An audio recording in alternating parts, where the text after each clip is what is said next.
Welcome to the Tribe Digital Marketing Series. Today, I'm joined by LeadMD Principal Jamie Kirmess. Jamie, how are you today? Hello, I'm doing fantastic.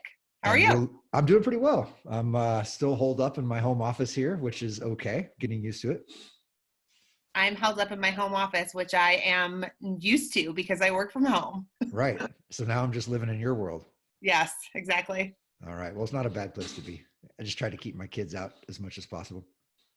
Yeah, I have a toddler, so I understand that. Absolutely. All right. Well, first, before we jump into some tips for our audience, what in marketing are you most passionate about? I've always been passionate about marketing. It's funny, I think about like who I was in high school even, and I used to love to sell lemonade and like sell products and like talk about them and pitch things. And I always loved Wow. public speaking. So I think I'm just a marketer at heart. But the funny thing is I love everything about marketing. I consider myself a generalist. All right. I really love audience research. I love messaging. I love creativity. I find myself more intrigued by some of the go-to-market practice stuff that LeadMD does. So less in the like technology and revenue Sure. operations, even though I'm Marketo certified, but more in, I A know, little see, plug. Little plug.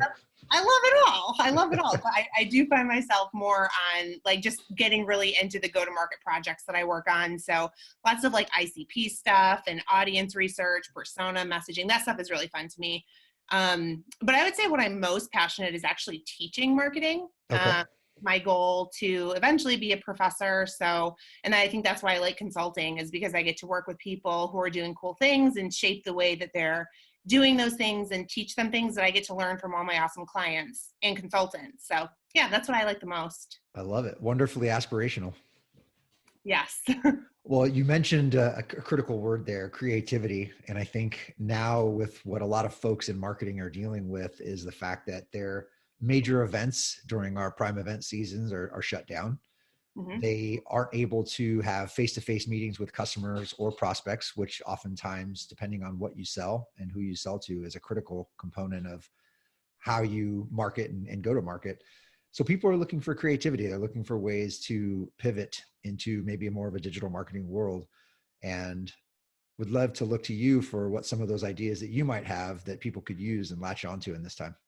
Yeah. I actually have a lot of clients that are going through this right now. One in particular actually has their main event that they put on as a company. And it's actually, the event was branded 3 years ago and then they renamed their company their event name. So, I mean, Right. it's a big deal. And It they is a had, big deal. to cancel an event that is your entire team plans for and hosts during the entire year is like just crazy. Right. And so, I think where I've seen people handle this really well is when you focus on your customers and you understand truly what is valuable to them in this time, and to craft messages and offers related to that. And when I say offers, I don't necessarily mean like sales incentives, right? Sure. Like hitting up your marketplace with offers can work in some cases. I'm not saying that it can't, Right.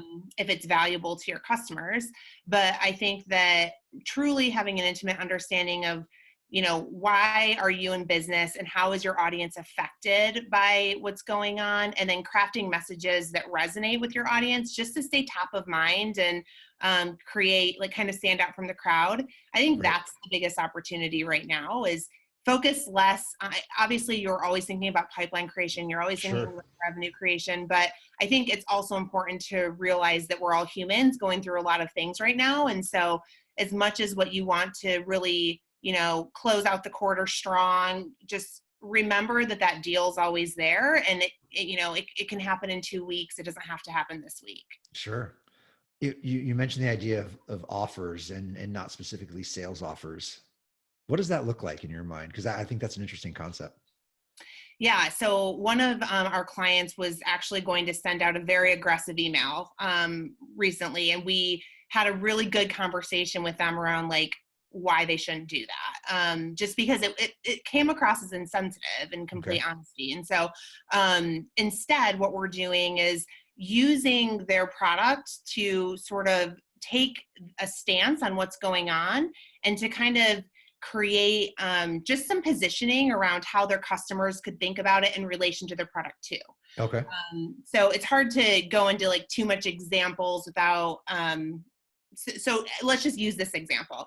Okay. Say that you're in the financial services market. You know, we have a lot of clients in that space right now.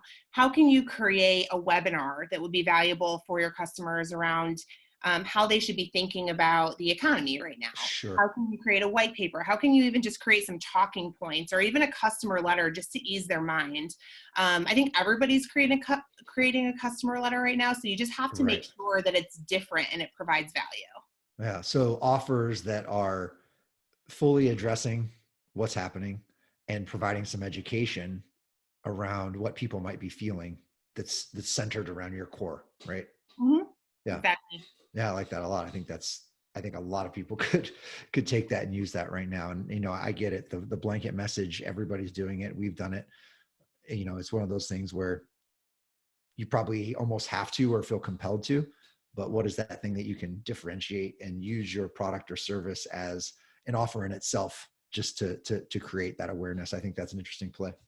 Yeah. And then as a leader, how are you being okay with the fact that, you know, your SDR team can't be calling up and calling over people aggressively, you know, like I know we had an example. We have actually a Slack channel of at LeadMD of examples of bad marketing during this type of yeah, I've seen it.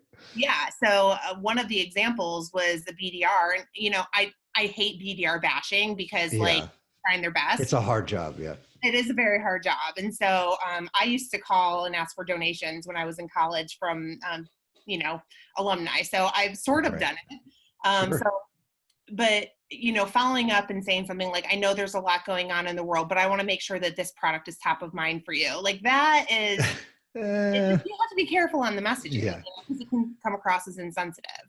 Right. Yeah. And I do think, to your point earlier about crafting offers that are helpful and educational, will actually arm your BDRs in a time like now where they're probably struggling with what are the messages I send, and it'll give them an opportunity to build a relationship with someone that they may not have done before because it was always the traditional message. A new message, even in the field in practice like that, might create so much groundswell of support that when people do get back on track, that you have a different conversation later. Absolutely. Yeah. Well, I love it. I appreciate the tips. Have a good Friday. Thanks. You too. All right. Thanks, Jamie. Yep. Bye.